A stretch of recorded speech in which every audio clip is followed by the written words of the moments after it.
Hello friends, आप सभी Aryan study के साथ जुड़ चुके हैं।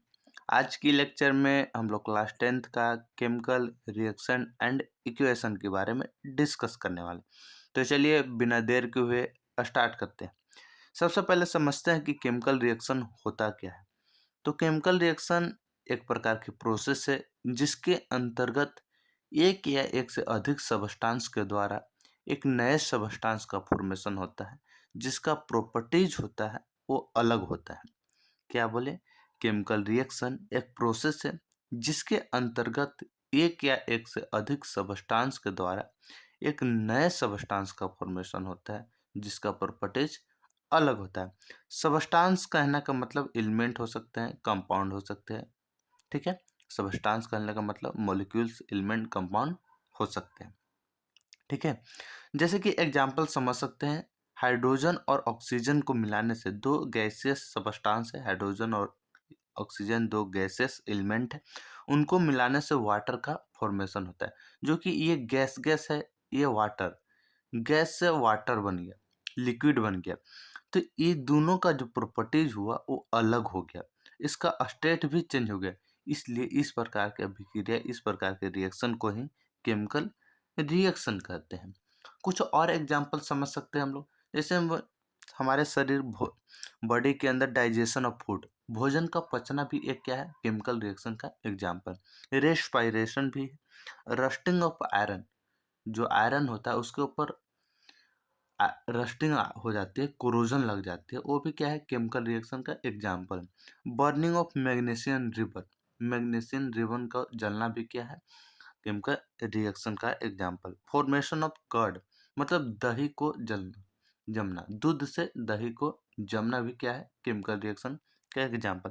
अब समझते हैं कि केमिकल रिएक्शन के ड्यूरेशन में क्या क्या शामिल हो सकते हैं, क्या क्या इन्वॉल्व हो सकते हैं। पहला तो हो सकता है कि केमिकल रिएक्शन के दौरान उसके स्टेट में चेंजिंग आ सकती है।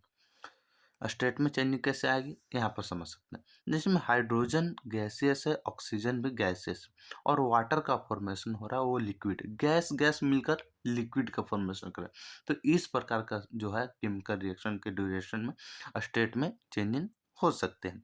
या तो उसके कलर में चेंजिंग हो सकते हैं। क्या होते हैं, कलर में चेंजिंग, जैसे में ब्लू लिटमस पेपर को रेड लिटमस पेपर में कन्वर्ट हो जाना, ये सब क्या है, उसका केमिकल रिएक्शन के दौरान उसके कलर में चेंजिंग। या तो उसके टेम्परेचर में चेंजिंग आ सकता है, टेम्परेचर या तो इंक्रीज हो सकता है या तो डिक्रीज हो सकता है। केमिकल रिएक्शन के दौरान इवोल्यूशन ऑफ गैस, गैस बाहर निकलते हैं, प्रोडक्ट के साथ गैस भी बाहर निकल सकते हैं। हम जब टाइप्स ऑफ केमिकल रिएक्शन पढ़ेंगे तो इनके बारे में अच्छे से डिस्कस करने वाले हैं, तो ज़्यादा ढंग से समझ में आएगी।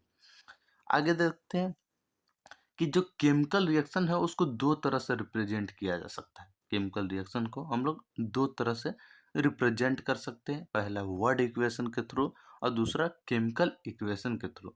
वर्ड इक्वेशन होता क्या है, किसी भी केमिकल रिएक्शन को उसके अल्फ़ाबेटिकली, अल्फ़ाबेटिकली कहने का मतलब ये, उसको लिख कर वर्ड के रूप में रिप्रेजेंट करना ही वर्ड इक्वेशन कहलाता है। जैसे जिंक और सल्फ्यूरिक एसिड को रिएक्शन कराएंगे तो जिंक सल्फेट और हाइड्रोजन गैस का फॉर्मेशन होगा।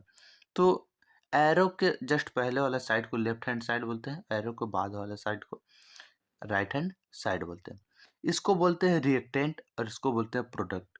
रिएक्टेंट होते क्या है और प्रोडक्ट होते क्या है। रिएक्टेंट वो सबस्टांस जो केमिकल रिएक्शन में पार्टिसिपेट लेते हैं। Those substance which are participate in a chemical reaction are called reactants.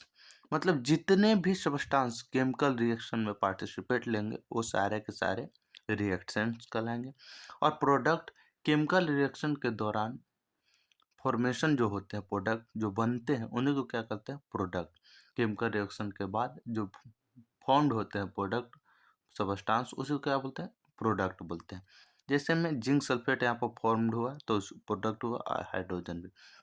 और केमिकल इक्वेशन क्या है, केमिकल इक्वेशन केम वर्ड इक्वेशन को उसके फॉर्मूला के द्वारा रिप्रेजेंट करना ही केमिकल इक्वेशन कहा जाता है। जैसे जिंक का जो होता है सिंबल जेड, सल्फ्यूरिक एसिड का H2SO4 और जिंक सल्फेट का ZnSO4 और H2, इन सब को फॉर्मूला और सिंबल के द्वारा रिप्रेजेंट करला chemical equation. Left hand side को रिएक्टेंट बोलेंगे, राइट हैंड साइड को प्रोडक्ट बोलेंगे।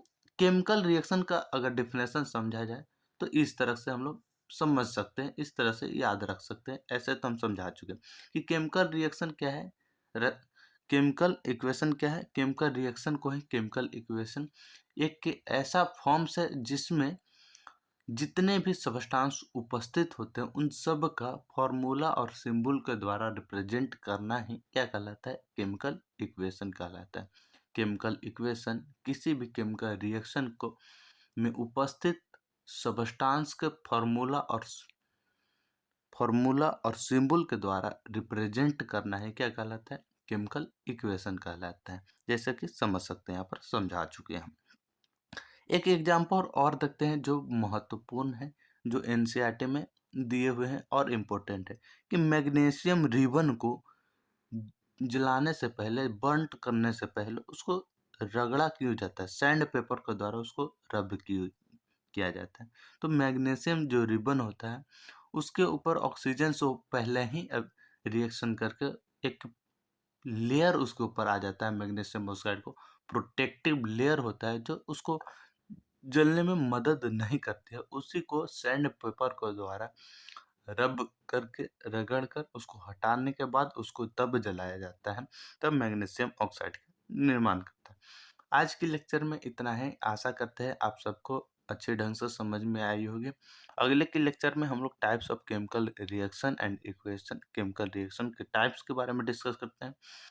यदि आप सभी को समझ में आ गई हो तो हमारे चैनल से जुड़ने के लिए हमारे चैनल को सब्सक्राइब और लाइक करें, और जल्द ही आपको केमिकल रिएक्शन के टाइप्स पढ़ने को मिलेगी। धन्यवाद।